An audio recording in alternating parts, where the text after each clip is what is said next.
The next critical problem that we need to address is immigration. Australia currently has the highest per capita immigration rate in the world. Last Tuesday, Australia's population hit 25 million, 22 years ahead of previous government prediction. That means that since 1971, the population of Australia has doubled, with immigrants now around a third of our population. The huge number of people allowed to flood into Australia in recent years are unsustainable, with immigration quotas apparently set by successive governments on a whim, without any regard for the necessary infrastructure that these people would require or the ability of those who came here to assimilate. Ethno-cultural diversity, which is known to undermine social cohesion, has been allowed to rise to dangerous levels in many suburbs. In direct response, self-segregation, including white flight from poorer inner urban areas, has become the norm.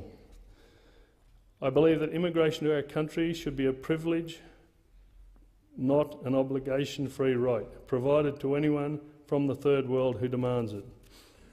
This points exactly to the centre of a conundrum, which is there are specific issues that specific communities bring, undoubtedly. There are specific benefits that the communities bring, undoubtedly, and specific downsides. One thing which has, I've seen this throughout Europe, if, for instance, people flee a specific war zone, for instance, Somalia, speak to anyone who's fled Somalia in recent years. They have seen things that you can't imagine. Now, it's very likely these people also are going to have a different attitude toward violence as a result. And we have seen this in gangs in London in recent years. A Somali gang moves into an area and they are willing to do things that other gangs won't do, and that causes a rise in violence, gang to gang to gang. Okay. That doesn't mean you don't invite any Somalis. It doesn't mean you don't have any asylum policy. But, like, you're a damn fool if you're not going to think about that and find some way to address it, because otherwise you leave it to people to start gestating and becoming vile and becoming angry against everybody.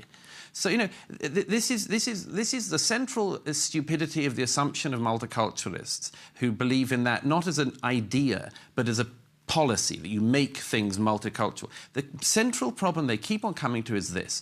They think in a diverse society we should hear less views. We should clamp down on views. Look, the more diverse your society, the more views you're going to have to hear. Get used to it. And some of that's going to be really ugly and unpleasant. Well, as I say, what are your alternatives? Because shutting up cannot be one of them. Well, if you'd like to catch Douglas Murray and hear more of his views, you can catch him in Dr. Corner West in Melbourne tomorrow, Sydney on Wednesday and in Brisbane on August 19th. Thanks very much for being here. Please thank him, Douglas Murray, everybody.